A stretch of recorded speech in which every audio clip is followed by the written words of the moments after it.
नमस्कार दोस्तों, आज के वीडियो हम बात करेंगे म्यूचुअल फंड इन्वेस्टमेंट के लिए कौन सा ऐप बेहतर हो सकता है। अपने देश में म्यूचुअल फंड इन्वेस्टमेंट या ट्रेडिंग के लिए बहुत सारे ऐप हैं, जैसे कि Groww, NJ E Wealth, Angel One, Zerodha, Asset Plus, Upstox, Paisa Bazaar, ET Money, Funds India, Kuvera.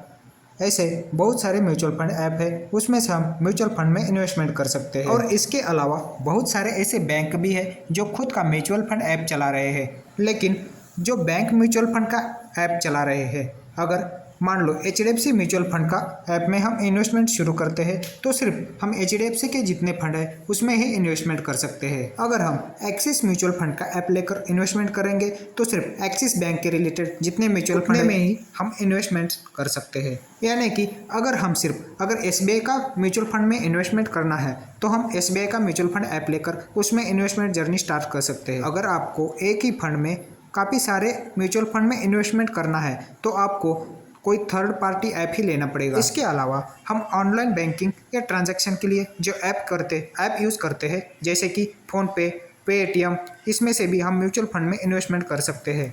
अगर इतने सारे ऐप से अगर हम म्यूचुअल फंड में इन्वेस्टमेंट कर सकते हैं तो हमारे लिए कौन सा ऐप सही रहेगा, इसका हम सिलेक्शन कैसे करेंगे, यह क्वेश्चन सबके मन में आता होगा। और ये भी क्वेश्चन सबके मन में आता होगा कि अगर हम म्यूचुअल फंड इन्वेस्टमेंट स्टार्ट करेंगे, अगर वो ऐप बंद हो जाएगा तो फंड बंद हो जाएगा तो हमारा पैसा कहाँ जाएगा। इस तरह से बहुत सारे क्वेश्चन सबके मन में आते होंगे। म्यूचुअल फंड रिलेटेड जितने भी ऐप है वो बिल्कुल सिक्योर है, क्योंकि वो सेबी के अंडर काम करते हैं। यहाँ पे एक एग्जाम्पल देखो, ट्रेन या फ्लाइट में सबने सफ़र किया ही होगा।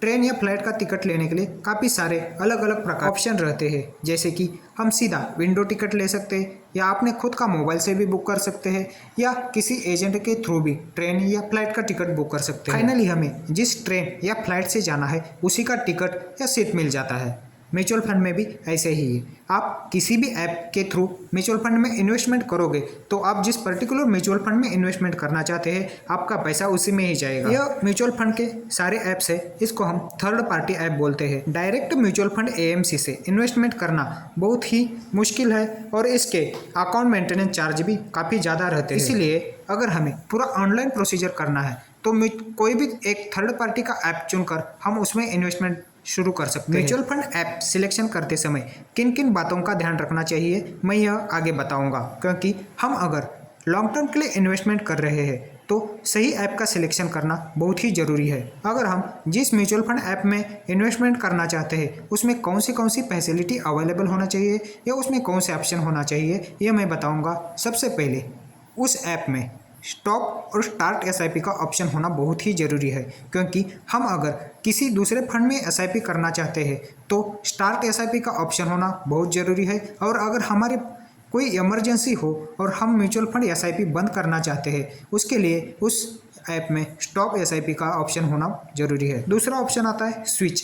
अगर हम किसी एक फंड से दूसरे फंड में स्विच करना चाहते हैं या कोई फंड अच्छा परफॉर्मेंस नहीं कर रहा है और हमें दूसरे फंड में इन्वेस्टमेंट करना है तो हम जो इन्वेस्टमेंट अमाउंट है उसी अमाउंट को हम आसानी से एक फंड से दूसरे फंड में स्विच करना आना चाहिए। तीसरा ऑप्शन है एसटीपी यानी कि सिस्टमेटिक ट्रांसफ़र प्लान।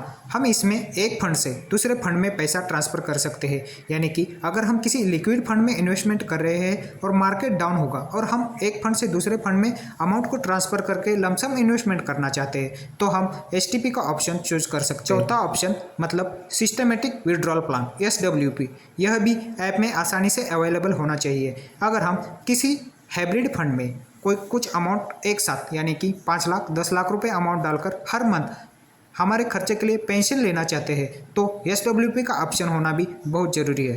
पांचवा ऑप्शन है रिडम्पशन यानी कि विड्रॉल। अगर हमने इन्वेस्टमेंट किया हुआ पैसा हमारे ऊपर ऐसी इमरजेंसी आ जाएगी कि उसी पैसे को निकालना ही पड़ेगा, उस समय आसानी से उस फंड से हम पैसा विड्रॉल कर सके यानी कि रिडम्पशन कर सके, यह ऑप्शन होना बहुत ही ज़रूरी है। सिक्स्थ ऑप्शन है loan against mutual fund investment.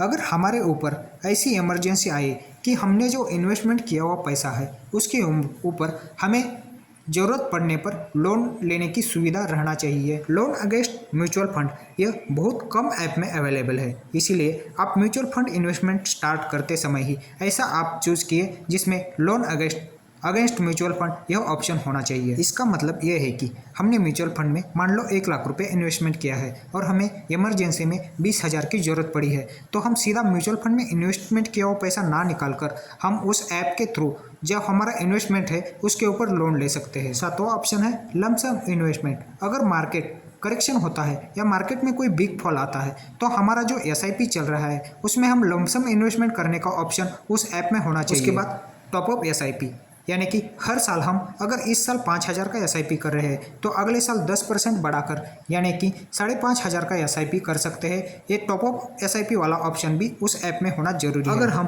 किसी कारणवश अपना एसआईपी कुछ महीने के लिए बंद करना चाहते हैं तो उसके लिए पॉज एसआईपी का ऑप्शन होना भी उस ऐप में बहुत ज़रूरी है। इसके अलावा ये भी बात ध्यान रखना कि उस ऐप के थ्रू हम किसी भी प्रकार के म्यूचुअल फंड में इन्वेस्टमेंट कर सकते हैं, यानी कि लिक्विड फंड, डेब्ट फंड, ये सारे प्रकार के म्यूचुअल फंड में हम उस ऐप के थ्रू इन्वेस्टमेंट कर सकते हैं। ऐसा ऐप सिलेक्ट करना आपके लिए आने वाले फ्यूचर में बेहतर हो सकता है। इसके अलावा उस ऐप के थ्रू हम स्टॉक का परचेजिंग और बाय यानी कि ट्रेडिंग भी कर सकते हैं। ऐसा ऐप होना जरूरी है। इसके अलावा ऐप का मेंटेनेंस चार्ज भी होता है। ये मेंटेनेंस चार्ज कम होना चाहिए। अगर ये सारे ऑप्शन आसानी से जिस ऐप में अवेलेबल है उस ऐप में हम म्यूचुअल फंड एसआईपी स्टार्ट करना हमारे फ्यूचर के लिए बेहतर हो सकता है। इसके अलावा एक क्वेश्चन है जो सबके मन में आता होगा, अगर हम जो पैसा इन्वेस्टमेंट कर रहे हैं वो म्यूचुअल फंड ऐप बंद हो जाएगा तो हमारा पैसा डूब जाएगा या एडवाइज़र नहीं रहेगा तो हमारे पैसे का क्या होगा? आज तक म्यूचुअल फंड की हिस्ट्री में ऐसा कभी भी नहीं हुआ जिसमें इन्वेस्टर का पैसा डूब गया हो।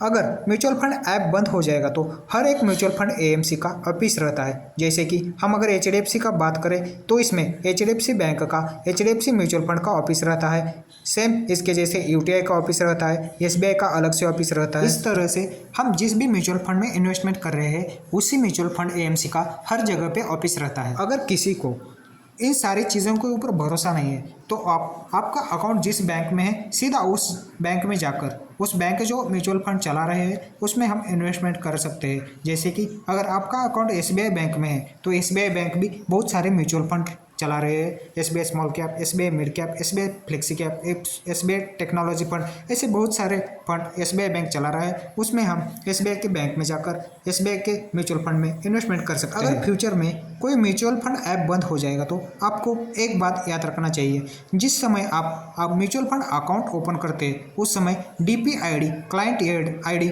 और अकाउंट नंबर रहता है, वो आपको हमेशा याद रखना है। अगर यह अकाउंट नंबर आपके पास होगा तो आप उसी म्यूचुअल फंड के ऑफिस में जाकर भी डीमैट अकाउंट नंबर बताकर आप अपना पैसा निकाल सकते हैं या आपके एसआईपी को आगे चला सकते हैं। इसलिए म्यूचुअल फंड में डाला हुआ पैसा कभी भी डूबने का चांस नहीं है, क्योंकि म्यूचुअल फंड ऐप या म्यूचुअल फंड के ऊपर हर समय सेबी का नज़र रहता है। सेबी मतलब securities and exchange board of India. जैसे कि पूरे बैंक के ऊपर reserve bank of India control करता है, ऐसे ही म्यूचुअल फंड के ऊपर सेबी कंट्रोल करता है और उसके हरकतों के ऊपर पूरा ध्यान रखता है। इसलिए म्यूचुअल फंड इन्वेस्टमेंट एक बिल्कुल ही ट्रांसपेरेंट है, इसमें फ्रॉड होने की गुंजाइश बिल्कुल ना के बराबर है। इसलिए अगर हम म्यूचुअल फंड में इन्वेस्टमेंट करना चाहते हैं तो हमारा पैसा बिल्कुल सिक्योर है और हमें निश्चिंत रहना चाहिए और अपना इन्वेस्टमेंट जर्नी जल्दी शुरू करना चाहिए। अगर हम म्यूचुअल फंड इन्वेस्टमेंट जितना अर्ली एज में करेंगे उतना ही ज़्यादा लॉन्ग टर्म में फ़ायदा मिलेगा और हमें स्मॉल अमाउंट का एसआईपी भी लॉन्ग टर्म में एक अच्छा खासा वेल्थ क्रिएशन करके दे सकता है। आज के वीडियो में बस इतना ही। धन्यवाद।